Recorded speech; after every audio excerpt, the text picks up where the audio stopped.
ओम ब्रह्मणे नमः। ओम ब्रह्मणे नमः। ओम ब्रह्मणे नमः। धरती पर बिछी हुई लाशों के बीच गुरुदेव को मृत्यु का कारण समझ पाना मुश्किल हो रहा था, जिसे समझ पाने में गुरुदेव का अनुमान मजबूर मानो चेतना उनकी चित्त से कट गई हो। इनने प्राण लाशों के में कारण संदेहात्मक रहस्यमयी प्रतीत हो रहा था। योद्धाओं का मरना अकारण तो नहीं हो सकता, जिनकी मृत्यु बिना लड़े धोखे में हुई प्रतीत हो रही थी। फिर कारण क्या है, कुछ समझ में नहीं आ रहा था। धरती पर पड़ी हुई लाशों और अनाथ हो गई उनकी पत्नियों और बच्चों को देखकर गुरुदेव की उस समय जो हालत थी कि चेतना चित्त से कटी थी, लाश धरती पर बिछी थी, एक दुर्घटना घटी थी, मामला गंभीर था, आज वो मजबूर था। इस धरा पर एक समय एक बार एक ऐसा गुरु था, मान निष्ठा अति प्रतिष्ठा, ज्ञान का इतना धनी था, पग धरा जो नाप देता वह जगत व्यवहार होता। सांस में अमृत वाला ओढ़ करके विष की छाला, सह रहा था धूप छाया, शीत जो बनकर निराला, आज वो मजबूर था। रूप में शिव बन गया था, संतुलन उसमें बड़ा था, कर सके उसको जो विचलित इस जगत में कोई ना था। प्रज्ञ स्थित प्रज्ञ था वह, इस धरा पर धन्य था वह, देख कर स्वजनों की लाशों पर मनन गंभीर था वह, आज वो मजबूर था। द्वंद्व अंतर द्वंद्व निरंतर साधना का उच्च स्तर, किंतु क्रंदन ही विदारक चीख ने झकझोर दी थी। घात पर प्रतिघात खाकर धैर्य जिसका टूट भी था, शब्द भी निःशब्द थे, ढाढ़स स्वयं ही ढह गया था। सिंह के अंबार से अंबर ठहर मानो गया हो, सनसनी गहरी निशा में शून्य बनकर जो खड़ा था, आज वो मजबूर था।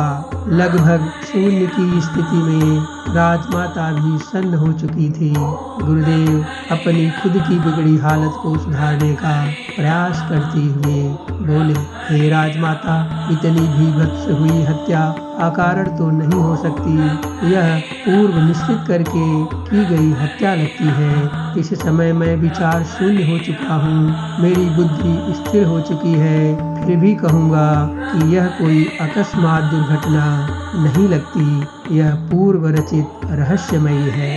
राजमाता ने कहा, हे गुरुदेव, मैं मेरे कुकृत्य का फल ही भोग रही हूँ। मैं अपने स्वार्थ के लिए आपके भी समान महान आत्मा को अधोगति में डाल दिया।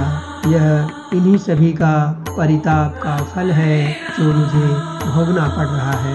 इस पर गुरुदेव ने कहा, नहीं राजमाता, मेरी अधोगति का फल स्वर्गीय एतमान के वंश को नष्ट करने वाला कदापि नहीं हो सकता, वह तो स्ववंश को ही नष्ट करने वाला होगा। इस समय इस पर विचार करना ठीक नहीं है। राज दरबार में मंत्रियों के साथ इस नरसंहार के कारण पर विचार करना होगा।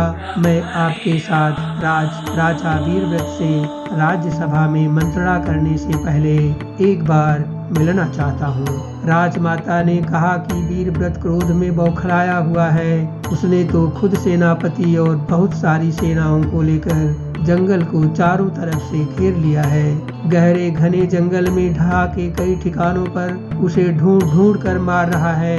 जब तक वह शांत नहीं होगा उसे शांत भी नहीं किया जा सकता, इसलिए उसके शांत हो जाने तक प्रतीक्षा करते हैं। वीरव्रत के घुड़सवार सैनिक अस्त्र शस्त्र से सुसज्जित गहरे जंगल में ढूंढ ढूंढ कर ढहा के उपद्रवियों को यमलोक की यात्रा करा रहे थे।